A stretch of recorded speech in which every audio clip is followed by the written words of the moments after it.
Thank you so much for joining us this morning. I am Joshua Kodjo Mensah. The details. Now, tensions flared during the ongoing voter registration exercise when supporters of the National Democratic Congress at midnight confronted alleged non-residents reportedly busting from Ketu North's Apipa area to register. The non-residents were said to have been brought in from the hometown of Pius Enam Hajide, the NPP candidate for Isujaman. NDC supporters insisted the non-residents be returned to their communities, arguing that they were ineligible to register. Now, this led to heated altercations and increased tension in the area. Police intervened and arrested the suspects, later granting them bail.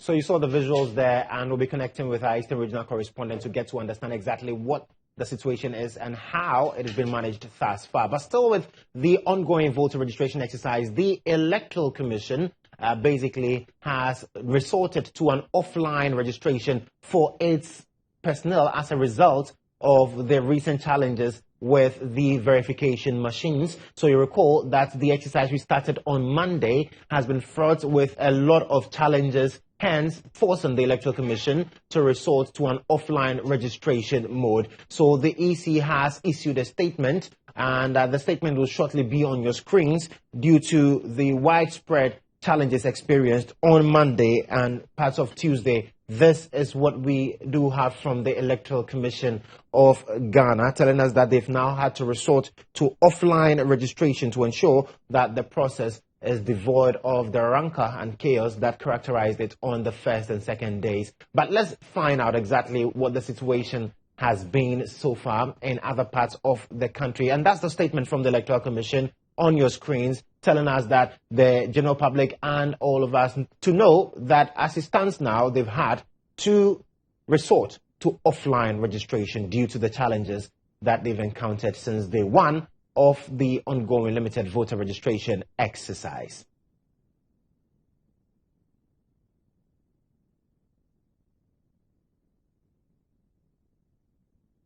So the statement reads, the Commission wishes to inform all its stakeholders and the general public that some challenges were experienced with the network this afternoon, affecting the online mode of registration. Now, the Commission has directed its district officers to switch to the offline mode of registration beginning tomorrow, the 9th of May 2024, which is today, actually. And it says the Commission apologizes for the delays experienced. The Commission assures its stakeholders that should there be a backlog of voters at the end of the 21-day process, the registration exercise will be extended beyond the 27th of May 2024.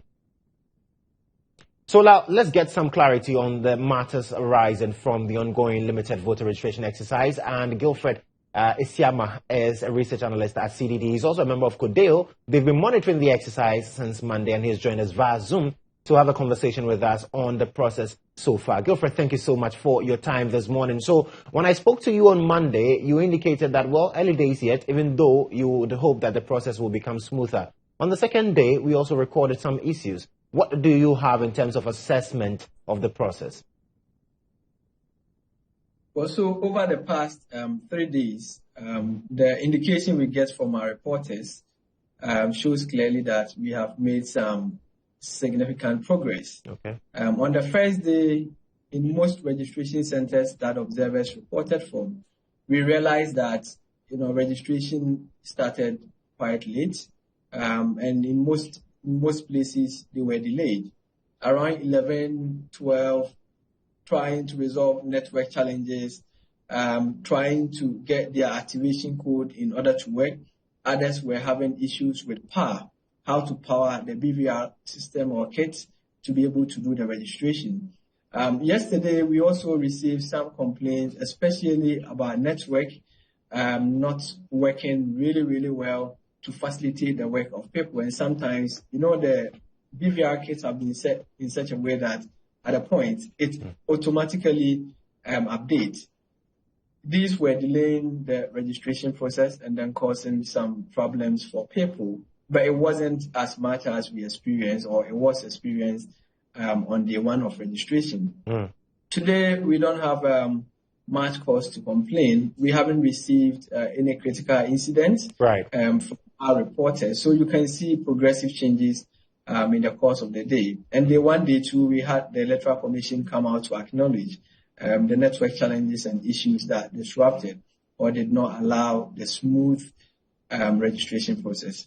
And that's why they say they've moved to the offline registration process to ensure that we do not have these challenges recur. But I mean, you've been monitoring the events over the years. You've seen this happen. What would you make of this move by the Electoral Commission to do the offline registration, rather? Well, I think it's good they've made this decision, bearing in mind that we are talking about a fundamental right of people, their democratic right to choose their leaders. And these rights are, you don't want to toy with these rights. The BVR system have been put in place to facilitate how people can exercise this right. So if the BVR kits are failing, unlike the developed world where they have internet connectivity, sometimes across the length and breadth of their countries, we don't have the same kind of systems here. So if the BVR kits are not working, and at the end of the day, it's going to end up disenfranchising a lot of Ghanaians, then when the commission listen to people and then switch to offline, I think that is a right decision that they have to make. Very well. Godfrey, thank you so much. And we'll come back to you to assess the day as it ends also. But let me take you now to the Greater Accra office of the Electoral Commission, where my colleague Hanan Adam has been monitoring the event there to let us know exactly what the situation is there. Hanan, thank you so much for joining us. So what is the situation there? Has there been an improvement in the registration process?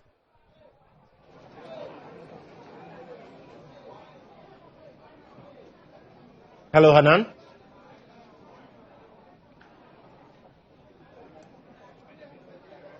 Well, so Hanan is joining us live from the regional office, the Greater Accra regional office of the Electoral Commission. He's been monitoring the process there. Let's try one more time and see if Hanan can hear me now. So, Hanan, can you hear me now? Hello, Hanan.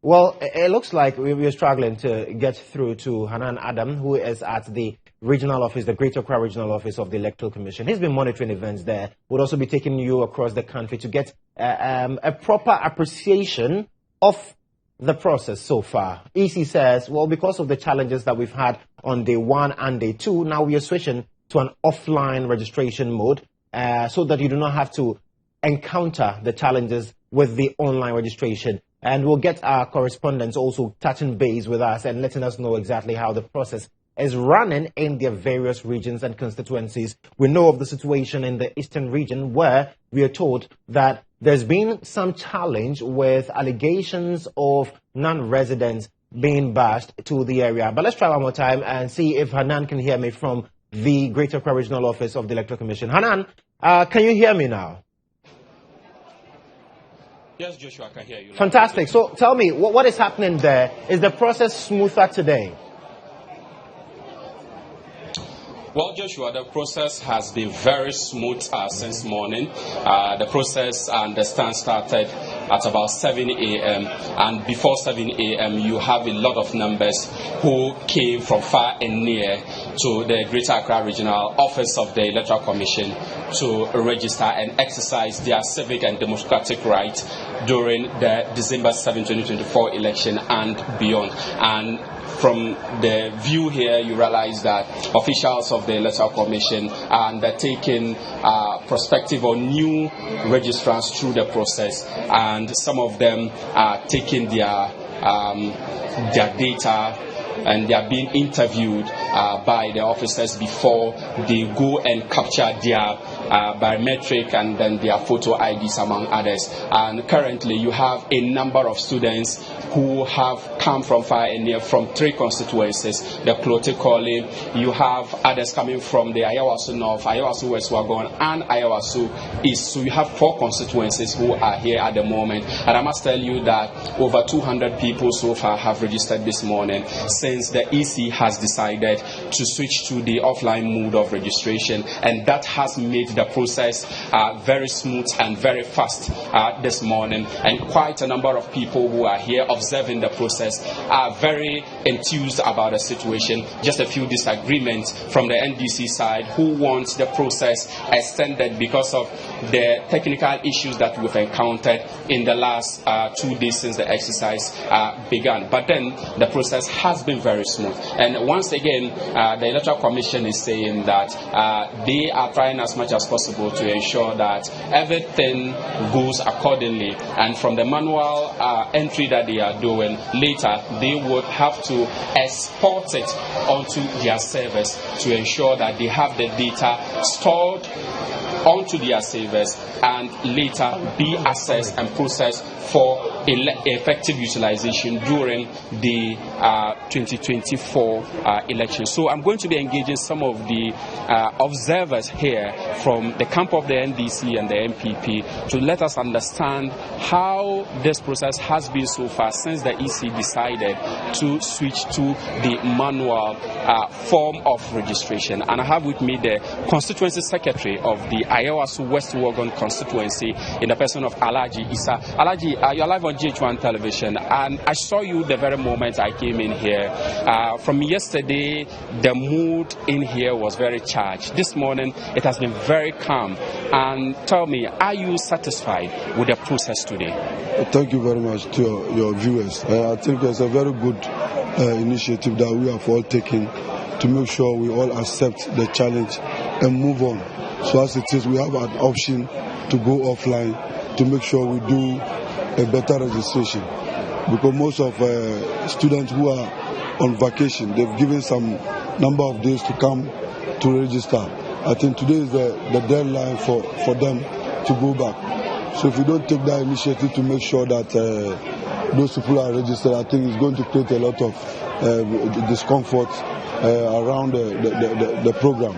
So therefore, we are so grateful for the Electoral Commission for listening to us, and we also want to urge them to better their equipment so that they can be able to move smoothly. But when you say you want them to better their equipment, what do you mean? Because I don't understand why for 3 days we have one problem that has not been solved. At least the first day, if nothing happens, at least the second day we are expecting some change across the nation. At least this is an institution that has been working for the past years. So they should be experienced enough to anticipate the overwhelming of people coming in as a first and second day. What other change are you talking about? You talk about change. You see, when you have a technical issue or you have a technical challenge at the first registration day, at least you should be able to change your system. As to how you go about it, it is up to you to determine. But we are expecting a good service from them. We are stakeholders. We don't have, we don't have authority over them to tell them what to do. But we are just appealing to them that they should make sure they give us a good service so that the people also coming will be comfortable enough to have confidence in whatever they are doing and make sure they register. Okay. The allegations of barring people from your camp against the NDC, and they are also accusing you of a similar thing. This morning, have you seen anything like that? So far, it's going down. And for today, I have not seen anything like that because of the vigilant nature of my constituents, that we stood on our feet to make sure that we only have our constituents registering to vote for our candidates. We don't want to have influx of other people from the various constituencies, even from other regions coming in to register. That is what we were resisting on the first and second day, and that has worked for us, and we'll make sure we continue. And we've told them that it is costly to do that, but we don't want them to bring them, and there will be an issue between us, and they want to have a peaceful process so that anyone will not have an issue to talk about Ayawasu West Wagon. Ayawasu West Wagon is a very peaceful constituency. It's a very peaceful place with a decent people, but people always come from outside to create chaos in the constituency. That is giving it a very bad name that we want to avoid. Well noted, Alhaji Saka. So let me engage the District Electoral Commissioner for Ayawasu West Wagon, and I'm just speaking with the General Secretary of the MPP in your jurisdiction, and he's saying that after so many years of going through this process, they anticipate that there will be some level of improvement vis-a-vis the network challenges that we experienced over the last 2 days when the exercise started. I'm sure that you are quite happy and you are smiling because there's some level of improvement, but they still want some level of improvement. Have these concerns that they are raising come to your attention, and how are you dealing with it? Thank you very much. Starting today, everything is ongoing, and we hope that the process will continue to be smooth. Okay, so far, compared to the first 2 days and today, what was the difference? Well, it seems every operational challenges, once it is resolved and the process is ongoing, doesn't become a case. And so the process is ongoing, and we are working today.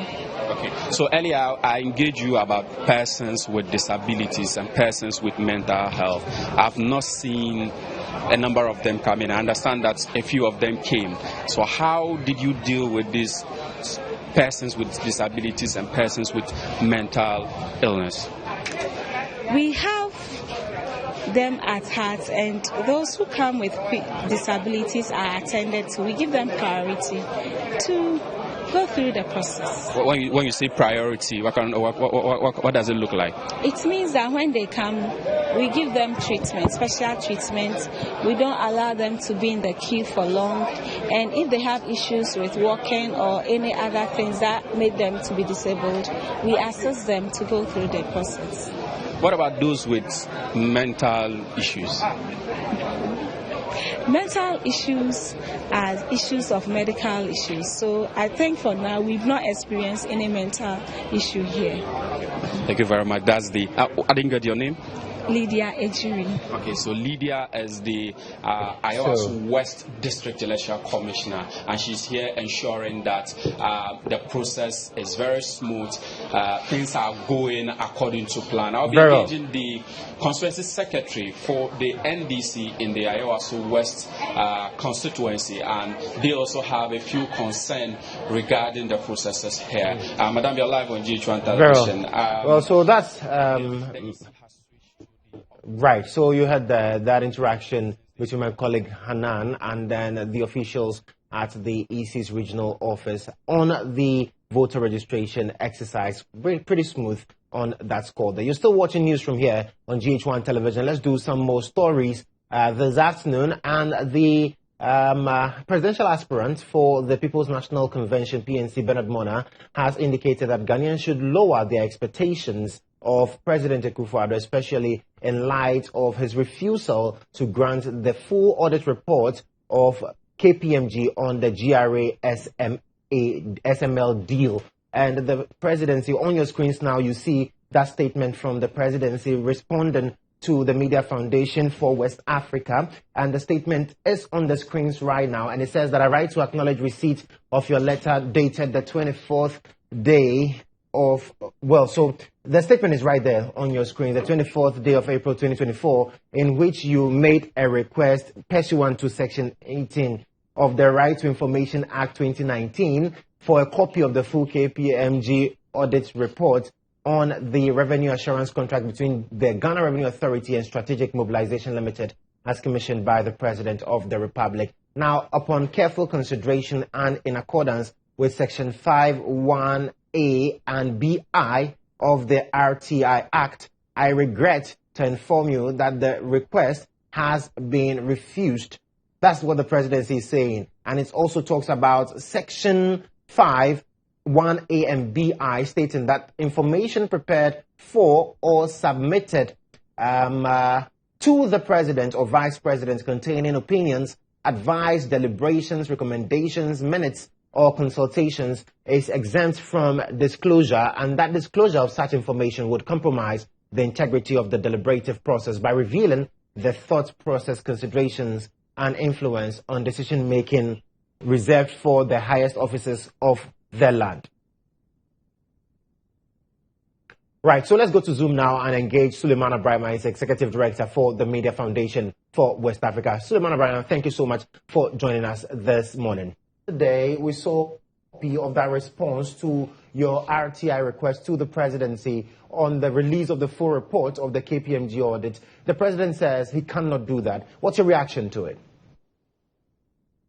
Well, so the president says the information that was being sought or is being sought is an exempt information under Section 5 of the RTI Act. Yeah. And I think that it's either a deliberate misrepresentation or a misinterpretation of that particular section of the Act, or it's just a way to hide behind, certain legal provisions and not disclose the information, which ought to be a public document in the first place, because the president has already taken his decision on the KPMG report, indicated that he's accepted the recommendations of the report, and beyond that, giving directives on what has to be done by the contracting parties. And so one wonders when the authors of that response say that the KPMG report contains opinions, recommendations, and so on, and in their opinion, releasing it would affect the deliberative processes by the president. One then asks, what deliberative processes again? Is the president now going to engage SML to deliberate on the next steps, or GRA to deliberate on the next steps? I thought that the president, before releasing the report, had done all that. So for me, the provision they are citing would have applied if we had made this request prior to the president's communications about his decision on the KPMG report. But once he's done that, it's a document that should be in the public domain. And I don't think that the provision they are citing really validates the claim that they are making. And so we're going to take the next steps and ensure that the right thing is done. And before I even come to the next steps you will take, I mean, when you get to the concluding part of that response, it also says that the president has already published the recommendations and the findings, so that should suffice in terms of the public interest in this particular matter. You think that is not enough? We need to see the full report. Well, if that was enough, I'm sure in the response they would have basically said that the KPMG report is what the president communicated through his director of communications.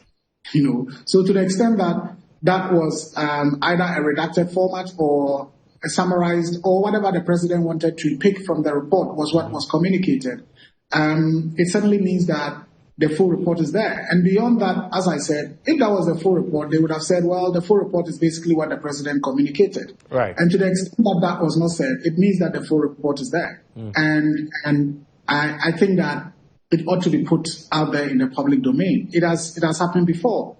Not too long ago in the UK, when there was a committee set up to investigate claims or complaints made against the Deputy Prime Minister. When the investigative committee finished this report, the document is available for everyone who is interested to read. This is a matter of significant public interest. A contract that was awarded for almost 3 years without a PPA approval, and subsequently we don't even know what procurement method was eventually used to get the 2023 contract, and then the previous illegal contracts were then ratified by PPA, we are told, and it is a service that was partially delivered, as the president tells us. GRA may not have gotten the full benefits of the contract, and yet the state, paid over 1 billion Ghana cedis to this company. And so it's a matter of significant public interest. And in fact, the RTI law emphasizes that when the matter is of public interest, it cannot be said to be exempt. When the matter is basically facts and statistical data, it cannot be exempt. We are talking about an audit report. Let us have the data. What does it say? And then they say, oh, because it will inform the president. When else is it going to inform the president? If it had not informed the president, why did the president communicate his decisions to the people of Ghana? So for me, it's about keeping something away. And the question is, what is it that the president is hiding from the people of Ghana? The president should let us know. Because if he touts himself as the one who, under whose leadership RTI law was passed, it's not about the passage of the law. It is about the effect of the law. It's about what the law does for the people of Ghana. And so if he passed the law, or his government passed the law, and he is the one abusing the law, then what's really the relevance of the law? I believe at the end of the day, we would be able to get go through the processes to have our rights vindicated. Right. And in terms of the processes, what next for the Media Foundation for West Africa? Well, I mean, we are taking steps to do an immediate appeal or file a petition before the RTI Commission, because this is the second time the presidency is refusing, an RTI request, on conditions that I think are untenable. And so we'll go to the RTI Commission again and see this time around what the Commission will say. Very well. Suleimana, thank you so much for your time. Right, so that was Suleimana Brahima, the executive for the Media Foundation for West Africa.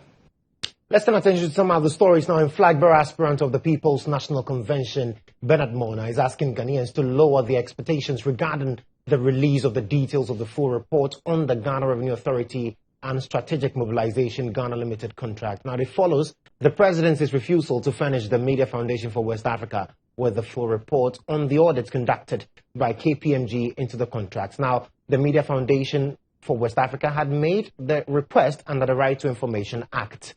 But the presidency says, due to some conditions, it cannot release that. But let's listen to Bernard Mona now.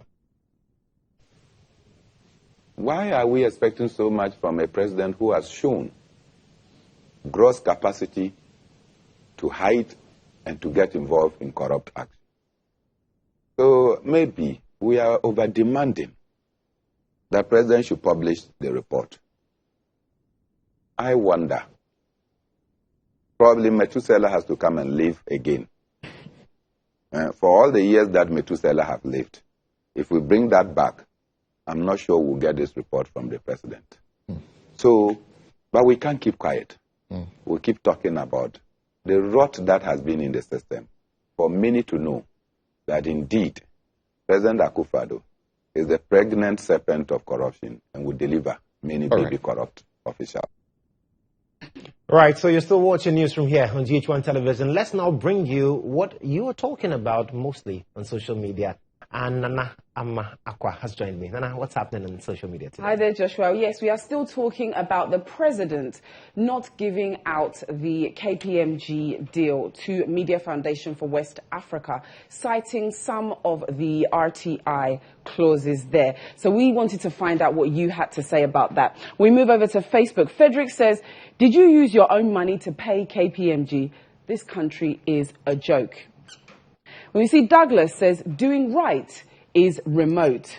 We have King here. What is he hiding from the public? I wonder. Then we have Emmanuel. That tells you he's behind the EC. That is why the EC is refusing to let the majority of youth register. Then we have Daniel. President, be accountable to Ghanaian taxpayers. That's to you, Mr. President. Either you release it or Ghanaians will vote NPP out of power. Then we have Senanu, a president openly protecting people who are supposed to have done wrong is so unheard of. Then we have Zubail. This is his legacy. He was complaining that JM will come and destroy. And indeed, JM will definitely destroy such legacy for Ghanaians, and Ghanaians be happy for that. We have Anthony. He wants Dr. Bawumia to succeed him so he can protect his corrupt legacy. They are doing everything possible with the EC. We have Johnny Jones, our last comment here on Facebook. God is watching you. Time will tell. Time will tell indeed. So let's see what happens moving forward. My name is Nanama Akwa. Continue to send us your messages on Instagram, Facebook, and on Twitter. Joshua, right back to you. Many thanks, Nanama Akwa, for bringing us the updates on social media. We'll take a quick breather here. We'll return with more stories. Please stay with us.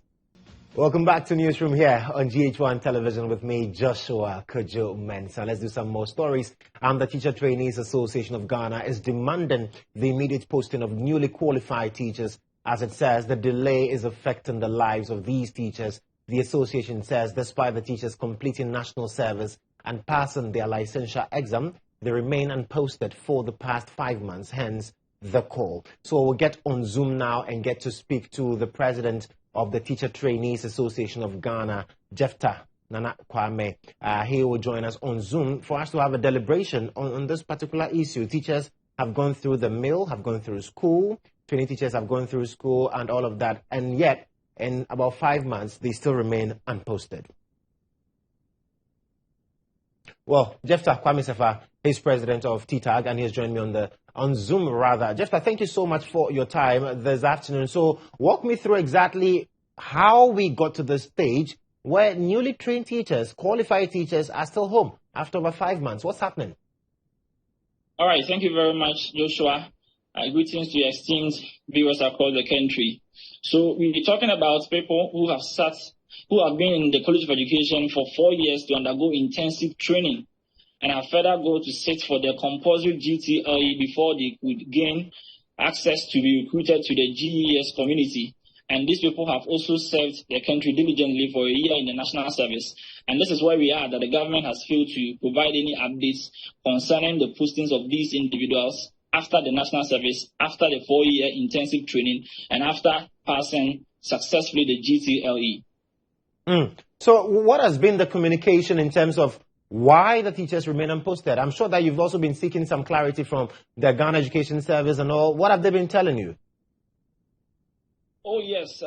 Honestly, from the conversations we've had and series of meetings and engagements we've had with them, reveals that they were going to be posted. I think somewhere last year and then down to the beginning of this year, we were assured once more that we are going to be posted and that there's a clearance that needs to be brought forth by the Ministry of Finance, which was included in the budget presentation for the year. So duly we were going to be recruited. But as it stands now, we are finding it very difficult to believe whatever it's been communicated to us, because it's something that has never happened before. We believe that this is quite unusual, that the people who are going to nurture our Ghana's education system is being held hostage as we are going through now. From last year ending that they finished serving the country, and they were expecting that by now they will be at post and contributing to the development of our country by rendering efforts of protecting and shaping the minds of our younger ones in the basic schools. It's been something different. And what about these teachers, those who've gone through the mill? How are they feeling about all of this, and what are they doing in the interim? So this is very tough for them to experience, because what every trainee would understand is that it's just like, our case is different from any other public institution. It's a training that we are getting, and we are being trained for a particular or a specific purpose. It's not like we've gone to a university to have a wide array of opportunities to explore. We are teacher trainees in the College of Education. We are being trained specifically for a purpose, and that is to come to the basic school to teach. So everyone's expectation would be to complete college, serve the country for 1 year, pass the GTLE, and be posted now. As it stands now, there are so many forms of agitations among the qualified and trained teachers who are being left unattended to. They are being met with silence and indifference by the government, and they are not taking it easy. We are, by this medium, letting the government understand that the wait is long overdue. If something must be done, it must be done and done now before we undertake any action to stop the people from hitting the streets and doing other forms of ways to express their concerns, because it's something that they cannot take anymore. Very well. Jephthah, thank you so much for engaging with us, and we are sure that in the coming days, we'll get some further clarity on the matter. We are grateful for your time. That's Jephthah Kwame Sefa. He is the president of the Teacher Trainees Association of Ghana. Now let's do some more stories. And flag bearer aspirant of the People's National Convention, Bernard Mona, has chastised President Akufo-Addo for his viral legacy comment. According to him, the activities which have characterized the president's administration in the last 8 years are terrible and lack no legacy worth protecting. His comment was in reaction to a viral comment of President Akufo-Addo urging some constituents not to vote for the NDC's flag bearer John Mahama as president in December because the latter will destroy the legacy he has built. He spoke earlier on GH Today on GHOne TV. Legacy is President Akufo-Addo talking about. I should be a proud Ghanaian when the president allowed laws to work. But this president doesn't care about laws and the Constitution. The 1992 Constitution that we are working with says that when Parliament passes a bill, the bill is transmitted to the president. The president, upon receipt of the bill, has to now assent or give justification for which he would reject the bill or send it to the Council of State. The president's office issues a letter and says that, look, you have passed proper sexual and family values bill, but don't dare bring it to the president. When you have this, is it part of the legacy that you want to be protected? That certainly is a very terrible legacy, that anybody will want to undermine constitutional processes of doing things. We are in this country. When President Akufo-Addo appointed somebody into Bust, then all of a sudden they told us that there was 5 million contaminated oil without any approval. Whilst we were still at pain as why there was contaminated oil, then they got a company that was not registered, does not have a tax clearance certificate, does not have a SNIS certificate, does not have labor certificate. It's not registered and recognized by the Registrar General, but the state of Ghana can do business with that company. This is a legacy. All right, let's do business now.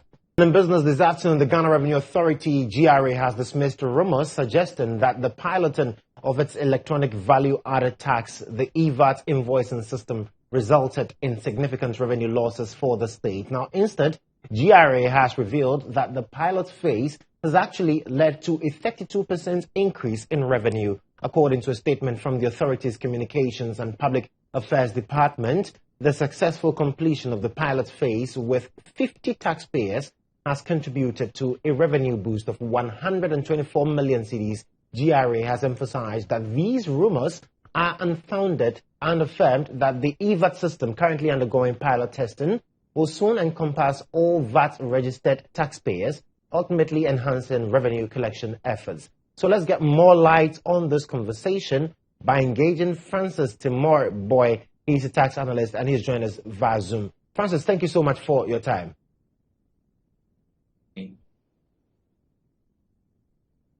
Can you hear me? Yes, I can hear you. Thank you so much. So could there be some validity to the speculations of non-compliance during the piloting of the EVAT system?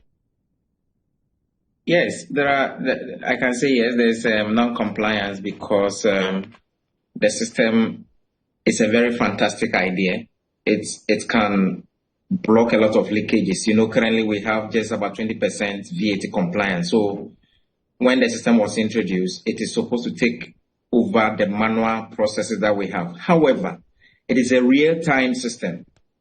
So when you sell and you invoice, the information about the transaction gets straight to the GRA system. The question is these traders, this kind of people we are dealing with, are they prepared? Do they have the capacity to do a real-time transaction so that I am at Abosokai? When I sell, the information gets to the GRA. That is a problem. Again, the GRA own system, they came out with 2 versions where you have a server in your office so that when you sell, the information is linked to the GRA, or there's an online version. A typical Abosokai person may not necessarily go online and then go and sell and then log on before he issue an invoice. So it has some basic challenges, which I believe has led to the non-compliance that we are seeing. However, if we're able to roll it out fully, trust me, the amount of money we'll get from the VAT will surprise everybody.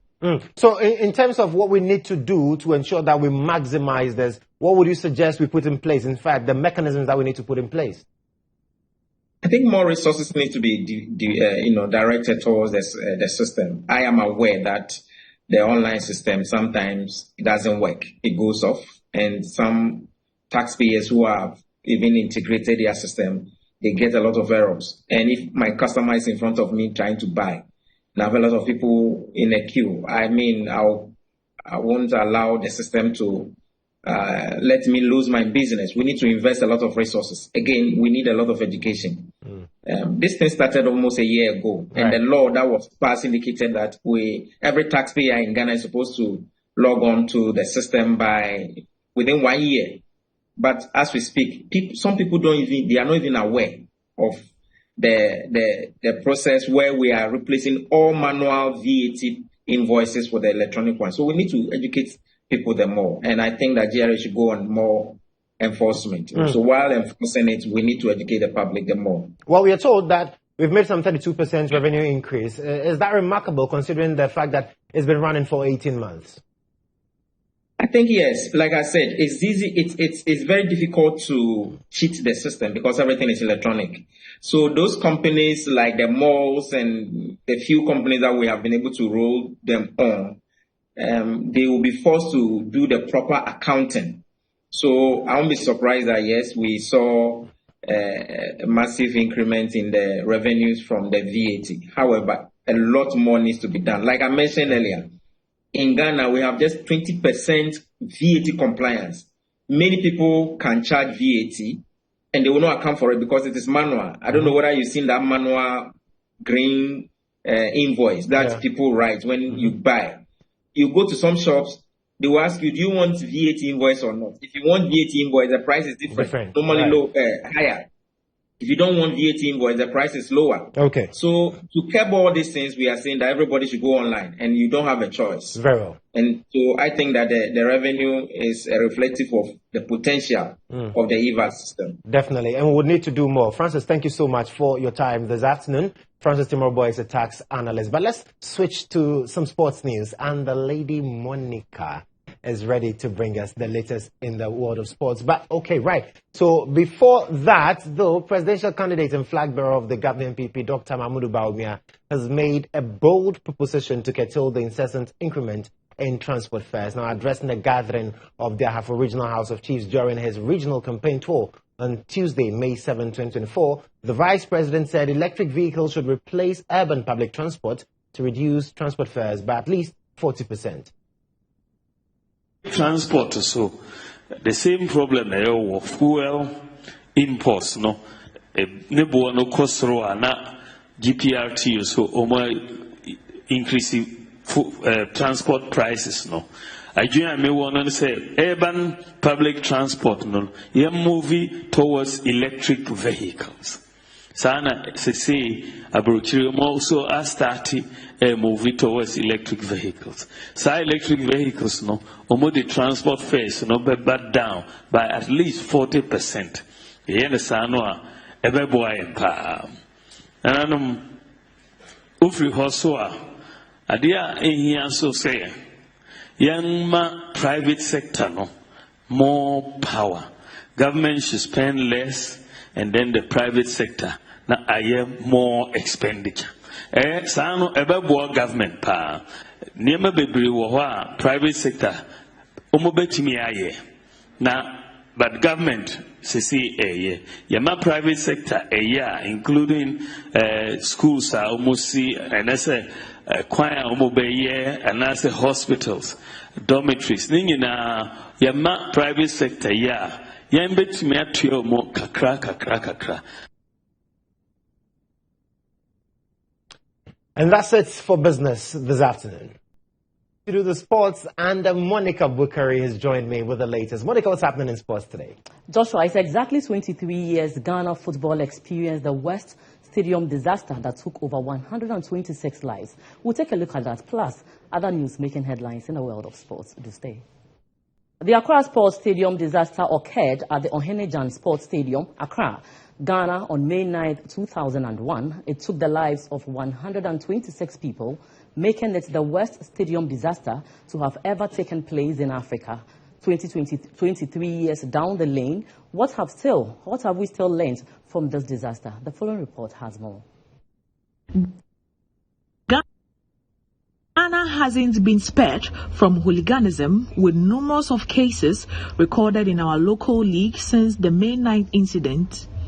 Since 2019-2020, Ghana domestic football has recorded more than 6 violent cases in both the Women's League, Premier League, Division 1 and Division 2 leagues. In 2020-21 season, venues like the Sunyani Coronation Park, Omanafo Town Park, Aliu Mahama Sports Stadium, and Indum Sports Stadium have been all banned due to hooliganism. The sad event, which took place during a league match between Accra Heart of Oak and Kumasi Asante Kotoko on Wednesday, May 9, 2021, has been recorded in history as Africa's worst football tragedy. Many of the fans managed to escape the tragedy, whilst a number of them sustained varied degrees of injuries in an attempt to flee from dangerous tear gas that were fired at them by the police. Mrs. Veronica Sowa, who lost her son during the May 9 disaster, bemoaned neglect by the state and pleaded with authority to come to her aid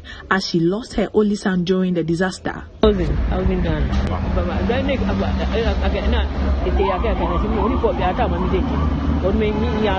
When my son died, I was given 1,000 Ghana cedis, which I shared with his father. Since then, no one has remunerated me again in any form. I have no one to take care of me. He was my only child. I only got food and water.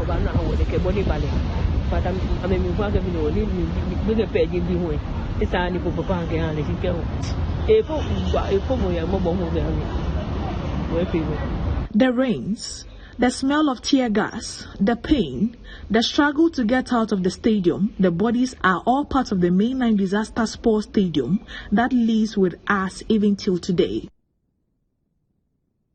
23 years ago, on May 9, 2001, thousands of vibrant men and women converged at the Accra Sports Stadium to witness the nation's biggest local league fixture, Accra Heart of Oak versus Kumasi Asante Kotoko. Millions of football enthusiasts sat glued to their television sets, watching in horror as barely a few minutes after that absorbing contest ended. Now, news from rising deaths from a stampede at the stadium started filtering through. Official counts of 127 football fans were reported to have lost their lives in what came to be known as the May 9th disaster. Year in, year out, the football fraternity and its friends huddled together to honor the memory of the dearly departed and to share strength with the families they left behind and those who sustained injuries on that dark day in Ghana's football history. A statement by the Ghana Football Association president released states, "This commemorative event serves as a constant reminder that our continuing efforts to rid Ghana football of hooliganism and make our stadiums safe is the biggest tribute we can pay to those who unfortunately died and those who were scared by the events of May 9, 2021. Their sacrifice will be meaningless if we relent in this endeavor. May the souls of our dearly departed brothers and sisters continue to rest in perfect peace," the statement read.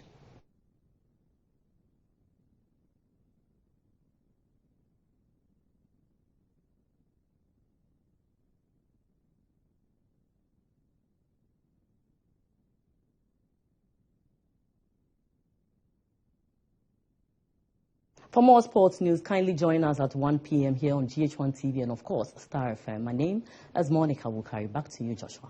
Many thanks, Monica, for the latest in the world of sports. Let's check out what is happening elsewhere. On international stories, this afternoon, Benin has prevented neighboring Niger from using its port to export its first crude oil as a border dispute rages between the two nations. President Patrice Talon's government is demanding that landlocked Niger reopens its side of the border if it wants to use Benin's ports. Mr. Talon accused Niger of treating its neighbor like an enemy. Now, relations between the two nations soured after the military staged a coup in Niger last year. Benin and other West African nations imposed sanctions on Niger, including border closures, in a bid to force the military to hand back power to the elected government. The sanctions by the Economic Community of West African States, ECOWAS, were eased in February and were expected to normalize trade relations with Niger. But Niger refused to open its land border for goods coming from Benin. Mr. Talon has accused Niger of not cooperating to restore ties. And that's all in this package right here on Newsroom on GH1 Television. There's more news for you at starfm.com.gh. I am Joshua Kodjo Mensah. Enjoy your lunch.